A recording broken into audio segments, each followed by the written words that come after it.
Hey folks, fWhip here, and welcome to my hardcore Minecraft world. I recently started one of the largest projects I'm probably ever going to attempt inside of Minecraft, let alone this world. Building a massive city to cover this entire valley. The first section of the city is now completed, and I wanted to share it with you all, taking a little bit more time to explore the build than I do on the main channel videos. Now, if you like this idea, please leave a like on the video and please subscribe to fWhip too, as I'm working towards 100,000 subscribers, so I really do appreciate it. But out in front of the city here, we've got a little inn and stables with a bit of a garden, a well, and all that jazz, leading up into the city gates that I love so very much. We've got the warm tones here, and then for a bit of a banner of sorts being held up by the anvils, we've got all this prismarine and copper that is just so fun.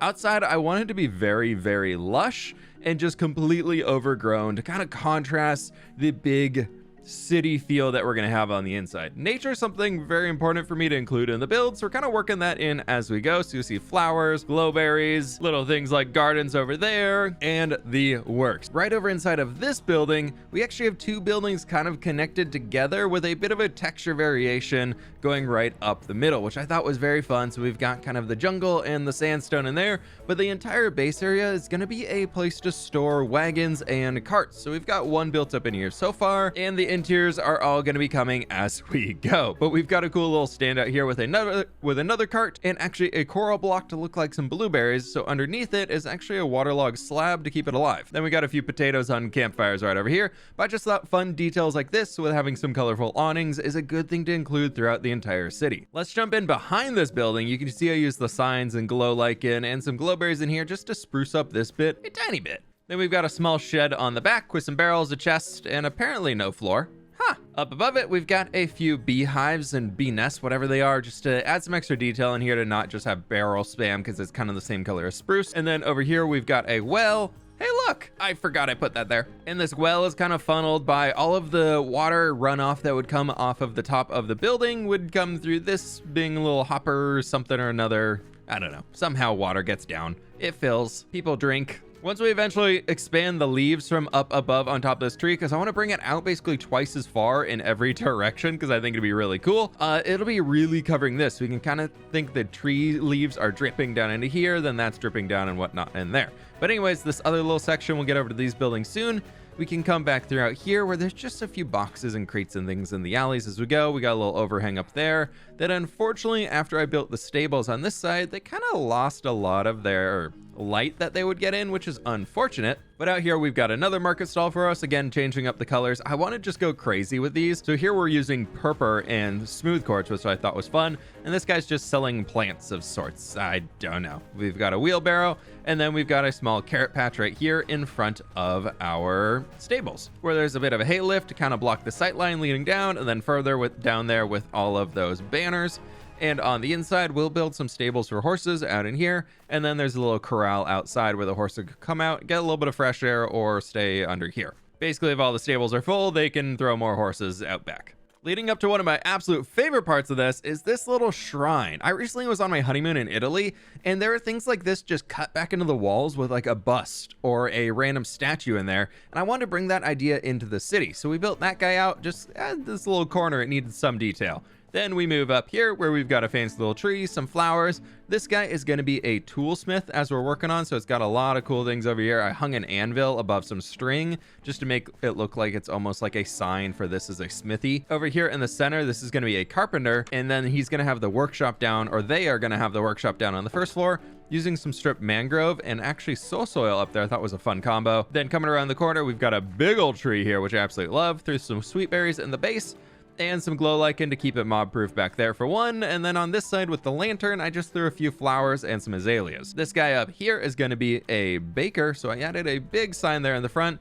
again to kind of block the sight line. I talked about this in the main channel video, but I absolutely love it, just kind of blocking the sight lines as you're going throughout, so it draws interest to want to move forward, to be like, hey, what the heck is behind that? Let's keep moving.